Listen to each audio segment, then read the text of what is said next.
মাছ আমি ট্রাই করবো এখন আপনাদের। এটা হচ্ছে রূপচাঁদা মাছ। প্রাইস অনুযায়ী মাছ এটা অনেক দাম বেশি নিতেছে, এবং মানে কি অনেক বেশি দাম নিচ্ছে এটা মাছ এটার। তবে খেয়ে দেখি মাছটার স্বাদ কীরকম। আর আমরা যেটা ভাবছিলাম এটা ওটা না। তারপরে খেয়ে দেখি। বিসমিল্লাহ। মাছটা 100 থেকে 20% দেওয়া যায়।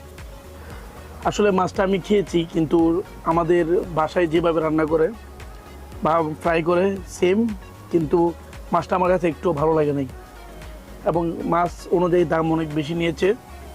আর খেতেও কোনো স্বাদ পাচ্ছি না মাছটার। তার জন্য অবশ্যই মাছটা নেওয়াটা আমাদের উচিত হয় নাই। তবে চিকেনটা মোটামুটি 100 থেকে 90 দেওয়া যায়, ঠিক আছে। যেহেতু স্প্রাই চিকেন, একটু ঝাল লাগবেই।